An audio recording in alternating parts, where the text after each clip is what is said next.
All right, so I want to kind of share some stuff, guys, right? So I was sitting first class. It would have been last weekend. All right, I was heading back from Orlando to Columbus. And I'm sitting there and a memory pops up from my Instagram. And it was November of 2017. And it was a hard hat from where I used to work at Williams Energy. And it's funny because we're getting ready to take off, getting ready to fly back to Orlando, and now I'm sitting there like remembering like, man, what was going on at this time in November of 2017? Right, where was I at? I remember I was sitting in my car, this Toyota Corolla that I had, and I'm sitting there watching videos of Grant Cardone on YouTube. And I'd never even heard of Grant Cardone before this point. This was before all of the things that are cool now were cool. And I was having these flashbacks and thinking about it. I'm like, wow, it's crazy because the week prior to last weekend, I flew down to Orlando. Ryan, my mentor, for those of you that know him, he had reached out to me. He's like, hey man, you wanna take a day trip down to Orlando? I'm like, yeah, what's the details? He said, all right, we're gonna be rolling out at noon. I want you to meet me there at 11:50. I'm like, now I've missed a lot of flights. But 11:50 sounds like we're cutting it awfully close to be leaving by noon. He's like, oh no, man, no, we're taking the PJ down. I don't forget, I'm from Wheeling, West Virginia, pretty blue collar background. A PJ sounded like something that was a good night. You know what I mean? I'm like, what are we talking about here, man? He's like, no, a private jet. I'm like, oh, okay. I'm like, well, this is crazy. So I show up at the place we're gonna be flying out of, and I walk in and I'm thinking we're gonna go through all this security check, it's private, I don't know what's about to happen. The guy literally's like, give me your ID. I'm like, oh, okay. Hand him my ID. I feel like I'm at a town hall. He's like looking at me. All right, you're good. I'm like, that's it? Yeah, no, you don't scan bags or nothing here, you just go. I'm like, this is wild. All right, so here we go, we're walking out the back and open up the back doors and there's a private jet parked waiting for us. And I'm like, wow, this is fucking crazy, dude. And we start walking out and for me, I don't know what to expect. I'm like, private jet, this seems kind of high class. I don't know what's gonna be going on here. I packed like 4 or 5 outfits just in case I had shoes and pants and jeans and a shirt and all of these things. I'm like, I don't know what's gonna go down here. I haven't experienced the PJ life before, so this is all new to me. So anyways, we jump on the plane, we fly down, direct flight down to Orlando. We get down to the convention center where they're having the Olympia.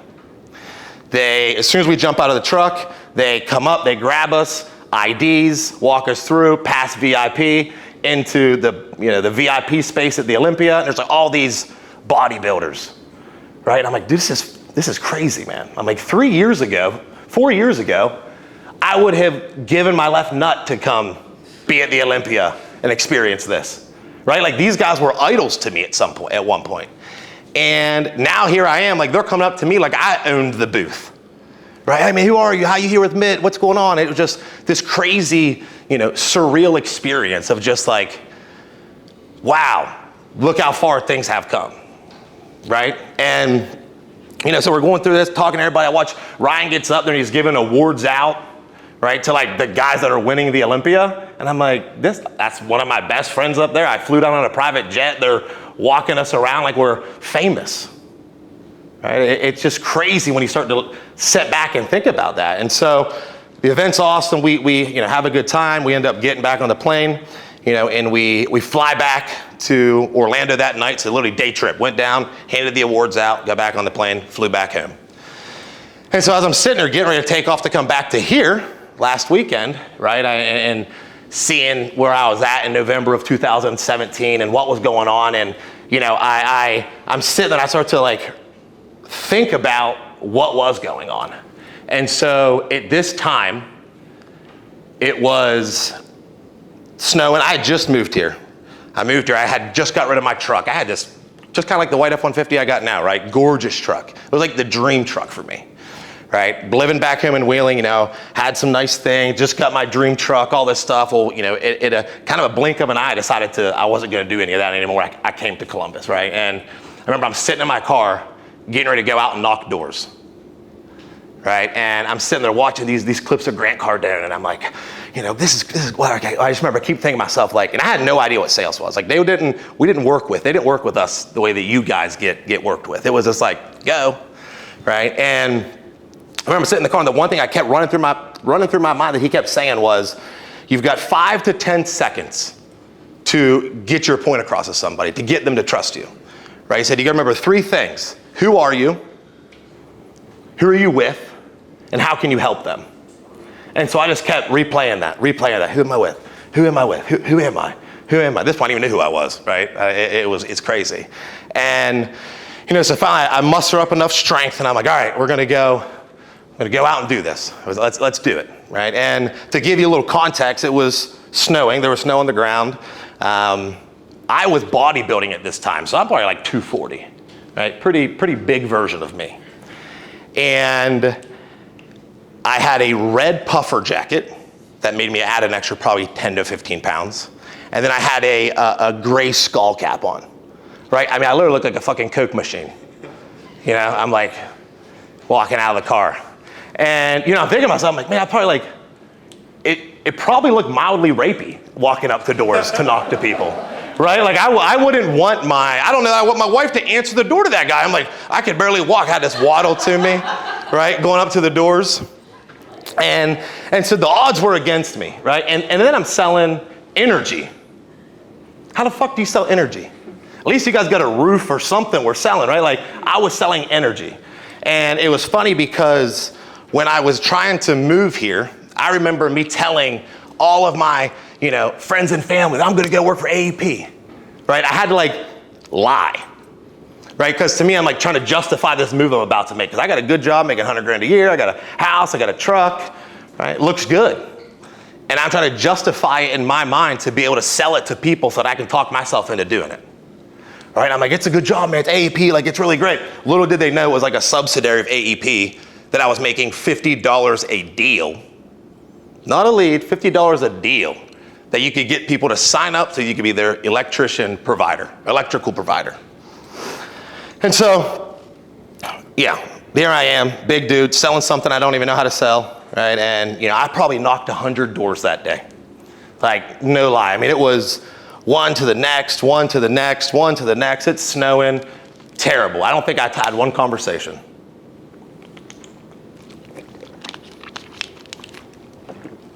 So I'm heading back to last round. You ever felt that? You're like, all right, man, I'm just gonna pull it together. I'm gonna get excited. I'm gonna finish this thing out strong.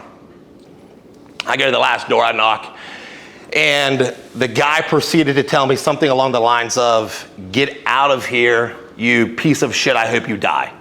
Something like that, right? It's like we've all experienced some harsh words at the door, right? And I'm like, fuck, man, like that was all I needed, right? And I remember I'm walking back, the sun's going down, it's slush at this point, it's snowing, it's raining, my face is wind burnt, right? And I'm looking up at this car that's got hubcaps fell off of it, and looking at just me, and I'm just like, what have you done? What have you done, bro? You had a good job, you were comfortable, you had what most people would consider success. But I wasn't happy. So I was ready to give all that up to go do this. To something that I had no idea. I had no family, I had no friends, I had nobody here. Not a single person. No one in this room knew me. Right? I don't think many people in Columbus even knew me. Right? And so I'm looking back, I gave it all up. I'm like, man, like you fucking idiot, dude. This was so stupid. This is one of the dumbest things you've done. I remember walking back to my car and I'm just fucking bawling. I'm crying, man. I get in my car, I'm sitting there, and I'm just like, I want to run this thing over a hill. I want to do something because I can't go home. Right? I can't go home. I've already failed at hockey. Now I'm doing this thing. I made this big jump. I get everybody excited. It was, now that's not working. And I remember I go home that night to my 1-bedroom apartment that only had a bed in it, no couch. No nothing. Like when I say I came here with nothing, I could fit a bed in my truck. I drove the truck here, I unloaded it, and I sold the truck. And, I go to bed that night, and I swear I was praying. I was like, dude, God, please give me something. I need something, man. I need help. I need strength. Like, I just need something. And I'm pretty sure I cried myself to sleep that night, because it was just that I had never felt weaker, more vulnerable, alone, nothing. And, I next day I got up, however I could, I pulled it together and went out that next day. And I remember I knocked a couple doors and I got a deal. And then another deal. And then another deal. And it ended up being the best day that I had had since I had worked at that company. And, I look back and I try to reflect on what were the things that helped me get through these times, right? We're going over the 20 years with you guys and all of these things, right? And so I'm trying to, kind of piece this together. And I'm like, man, there's, three things that I think are extremely important, right? And one is enthusiasm, right? You need to show up enthusiastic every day, right? Like, you should be grateful, whether it's here or it's somewhere else. You can always control the way that you show up.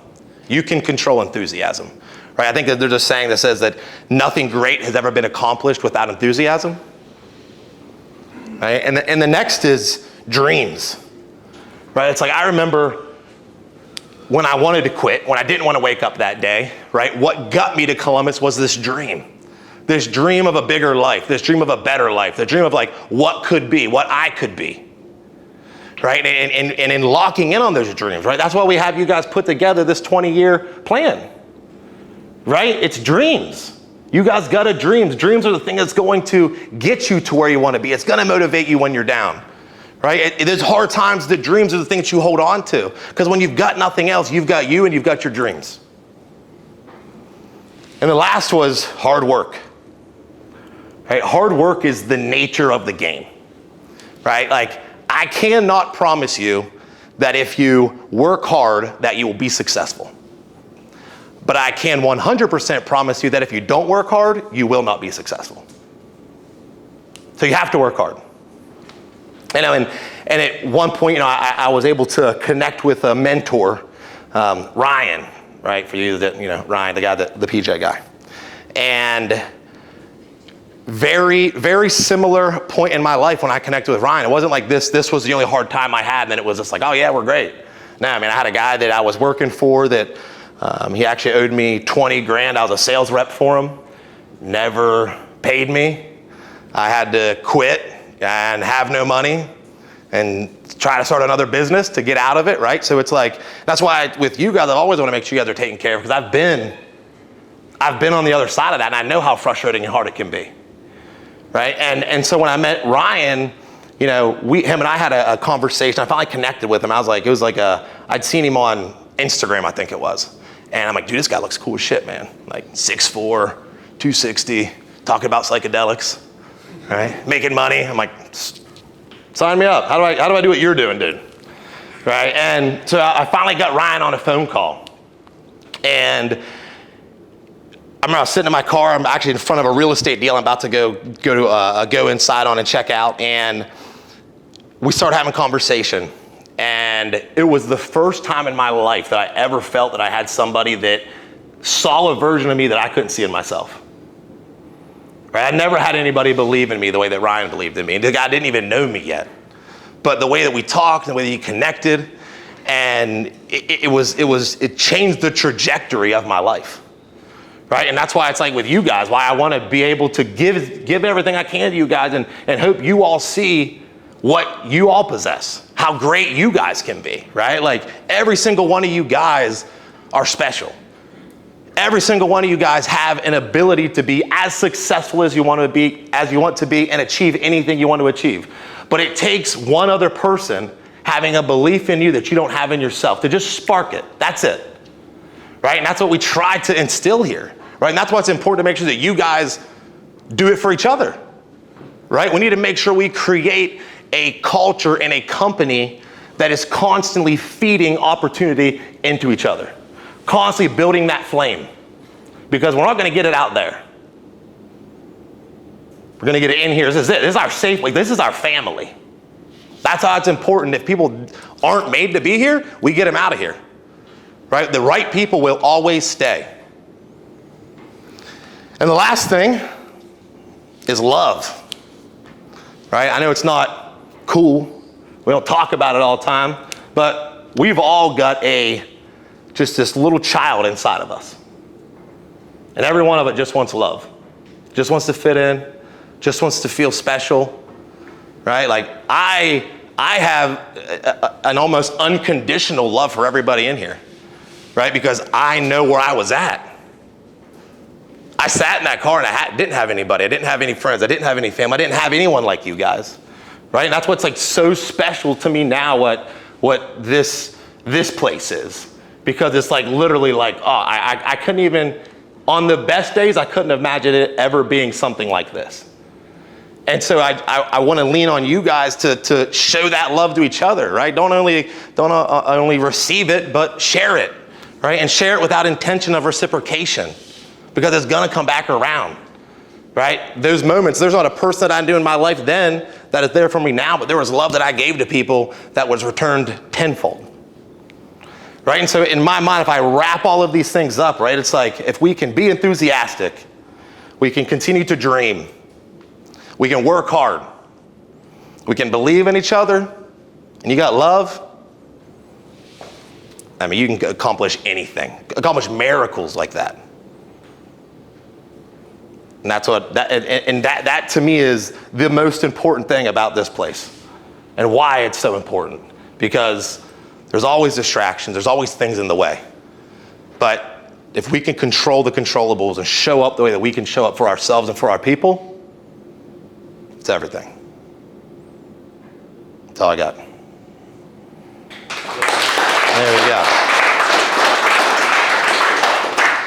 So does anybody want to go over their 20-year vision? Does anyone want to share it?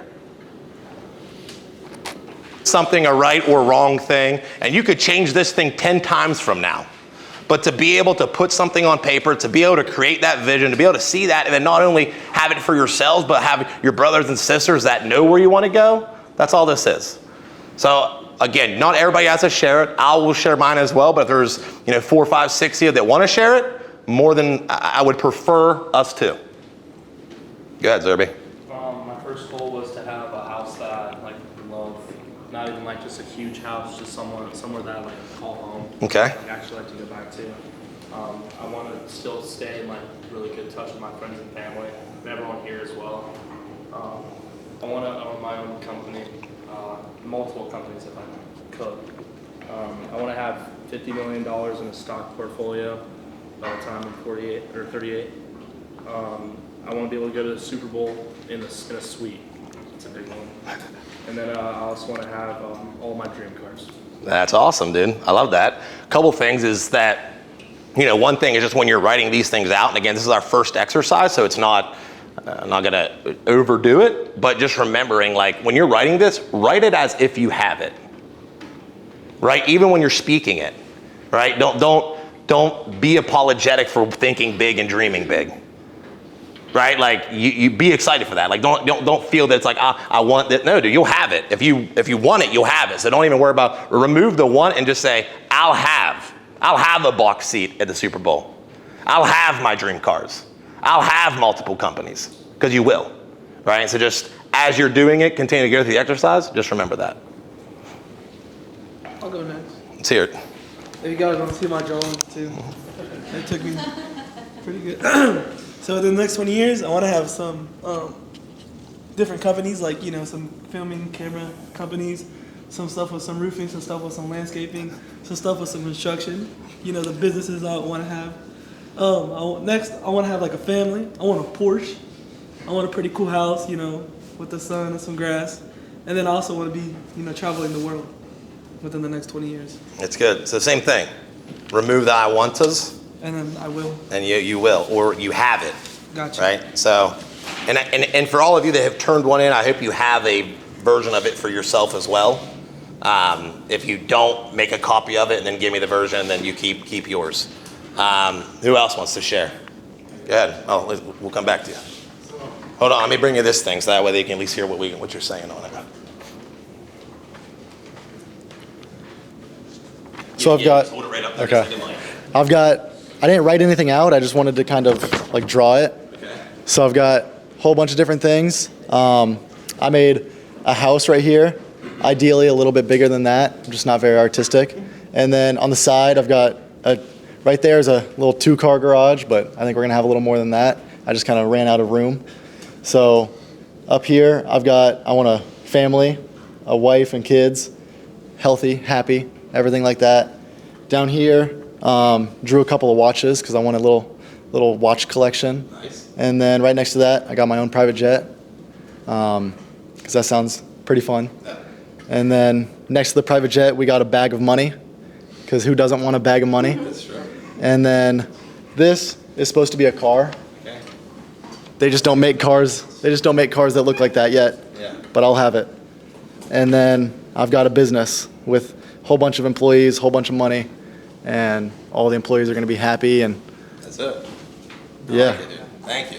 Make sure you make a copy of that and give it to me. Once again, Misty. Mine isn't as cool as your guys'. I also had to do it in short notice because I had to skip out last week to go get my kids. So I was like, we're going over 20-year plans. I was like, what is that? I didn't know we were doing that. So mine's short, but I broke mine into 3 categories: mindset, personal, and business. This is my beautiful home with my floor-to-ceiling window, which I will have one day. And this is my 3-car garage with my Jeep, my SUV, and my bike. This is my kids and my multiple grandbabies. In 20 years, my kids will be freaking old, which is sad. So for mindset, character, I put my mindset is positive, loving, selfless, growth-oriented, and energetic. For personal, I put I am able to spend my days with my family. I am present and knowledgeable. I'm a good resource to my kids and grandkids, which resulted in me putting a stop to the generational financial struggle that they've all experienced before me. Oh, that's sad. That's a lot. And I also want to travel. Traveling is my favorite thing to do. I get to go to a new place every 2 months. And then for business, I've always wanted to do help with the homeless, so I'm running a nonprofit to help them, which also allowed me, God, why am I crying? That's so sad. It's a lot. And this also plays into my goal of instilling high self-esteem and a sense of self-worth into my kids. So, I didn't expect that. But yeah. Have a house off the grid, like in Costa Rica, maybe even in my home country, Uzbekistan. And then I want to have a nice family. I want my kids, I don't want them to go to school. I want to like go on adventures with them, train them, and just raise them differently. And yeah, that would be like after I have businesses I own to have some income to do all of that. And I also want to have a fighting gym down there, teach them, teach others, learn more. Yeah, that's about it. That's awesome. Thank you. All right. Is that it? Any last takers? I was going to give mine. I just wanted to wait. So a couple things, guys, just on these. Again, like this is a practice, right? This is something I want you guys to see, because when I was there, out there last week, this was one of the parts of the exercises that we had to do, right? And it's just starting to, we were talking about, right? You start to create that vision and a memory of the future, right? When you can start to do that, things will start to align for you. And one of the things that really stuck out to me in this exercise is like when you really sit down and you think of like, what is the biggest that I can think of, right? How big can I think, right? 20 years. Like for some of you, that's like more than a lifetime, right? So how big can you think in 20 years? Like literally impossible thoughts. Like you can still only think so big, because you can only see what you've been exposed to, what you know, right? And so listening to all of these, most of them I don't believe would take 20 years. That's the importance of this exercise, is that you're thinking literally as big as you can think, and as big as you can think, you can't even imagine that it would take that long to get there in 20 years. 20 years. 20 years. We've built this company in 20 months. Right? Like, just think about that. So that to me is the thing that should ignite you guys as well, is that like, dude, 20 years? So if you can say that, okay, that's everything you want in 20 years. Now every single issue, every single decision, everything that you need to do is ran through the filter of that. Is that getting me closer to my goal, or is that getting me further away? Right? If you can run every decision through your destination and your vision, it'll make it much easier to make those decisions. Right? And so just thinking of that, guys, like, and being able to reframe yourself, because we're always like, I gotta go, I gotta be the right now. Like, that was one thing to me that really kind of like settled in for me while I was out there, and I literally wrote it on my bathroom mirror when I got back. And it just says, I have time. Right? We are so wired to run and go as fast as possible that we forget to be present. Right? We're either living in the past, we're living in the future. Right? These things are good to create these things, but you got to be present. Because right now, we don't know if we got tomorrow. Right? And so like tying it into what we talked about, like the enthusiasm, showing up today enthusiastic, dreaming today, working hard today. Right? And so when you can see and you put something out 20 years and you start going towards it, you're like, damn, dude, no way that's going to take me 20 years. It won't. Like, I guarantee, I can almost promise every single one of you, if you put that on the wall and you said, that's where I want to be, you will get there much faster than 20 years. But at the same time, being able to pull yourself back and be like, dude, I got nothing but time. I got 20 years to do that. That's forever. That's a whole life. Right? And so not having to worry about how quickly you got to get there right now, giving yourself grace today, enjoying it, enjoying the presence of this team, enjoying what we're doing here. Right? Because we look at that, it's like, bro, well, I know where we're going to be. We're going to be there in 2 years, 3 years. And that even seems far. Like for me, if I put 20 years on a paper, I don't even know what Columbus Roofing Company will look like, because I feel like it'll just be its own thing too. Like 20 years, right? And so just remembering that as you guys run that through a filter. And another thing too, as you continue to go through this exercise and work through it. And I mean, I'm always here if you guys have questions, help. I mean, I obviously don't have it figured out either, but it gives you, I'm more than happy to help any way that I can, right? But one thing to have you guys think about is think bigger. Think impossible. Right? Because it's actually much easier to achieve the impossible than it is to be mediocre. Right? If you're Christian, if you believe in a God, right? The whole concept of that is saying that we were created in the likeness of God. Therefore, we can create with that same ability. He didn't make you and say, I want you to be average. I want this guy to be mediocre. Right? He didn't design it and say, I hope he just gets by. I hope he gets cut from every team. No. He designed you to be the greatest version of you that you can be. And so constantly running things through that filter, right? Of like, dude, it's like the 10X is easier than 2X, the book, right? If you guys haven't read that, great book. The concept of that, you're like, how is 10X easier than 2X? Because when you want to be the best, when you want to be the greatest, there's less distractions. Right? If you want to be 2X better, there's a shit ton of distractions. Everywhere you turn is a distraction.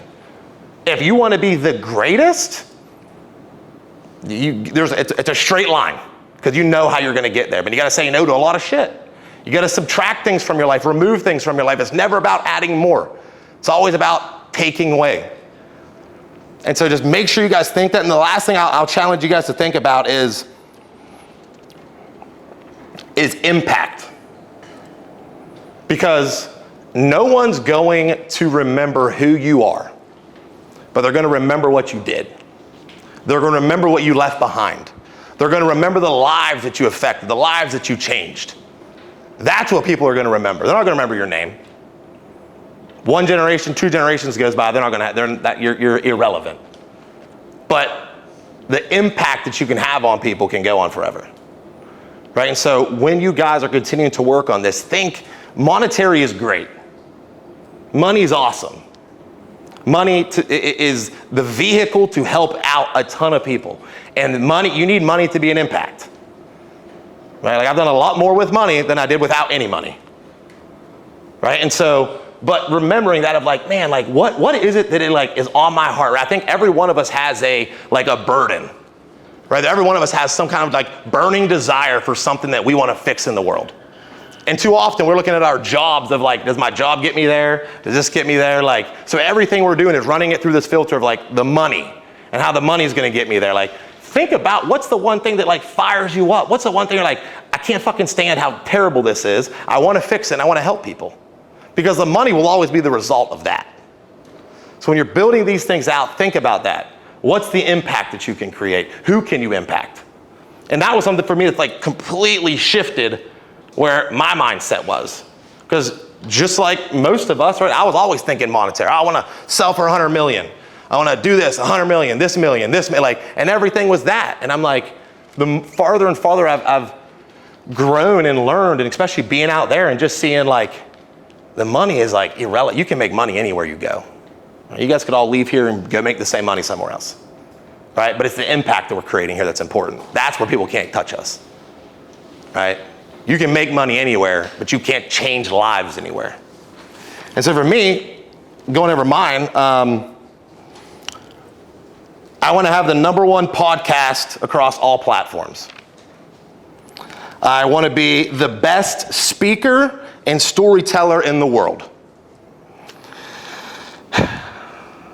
I want my nonprofit to be able to create a non-traditional education system to help kids in foster care, right? To be able to change their lives, to help them see what we see, right? To have somebody believe in them for the first time and change their life and let them know that like, there are people here for you, right? That's what I want. And that's what I want to use this vehicle of CRC to help, right? We met with a family yesterday that is a private agency that helps to, that started their own agency because the foster care system was so fucked up.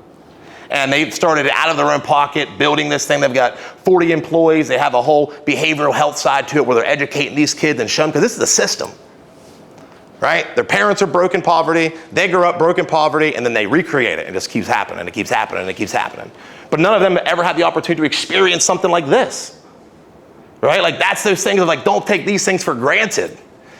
Any of these kids would love to be a part of something like this, right? And so that's my goal with here is like, how can we leverage this to be that vehicle that we can start bringing, dude, even if it's one kid at a time, bring them in. How can we help them sell? How can we turn them into this? Get them knocking doors, just give them hope, right? To me, that's important to me. So that's the big vision to me. Like I'd love to have hundreds of units that we are putting these teens in homes, helping them get an education, helping them learn entrepreneurship, helping them like literally create my own university for the less fortunate. That's my goal. And then being able to empower as many business owners as I can to get in on that, because the business owners that's the direct vehicle to help these kids and give them hope. I want to be able to use the speaking and the storytelling as kind of the face of the organization. Right? Being able to go out, do things, inspire people, motivate people, get people on the mission that we're on. Right? That's what I want to be able to do. Obviously, there's gonna be some money in there, right? But I want to have my exits, as far as business exits, totaling over $1 billion.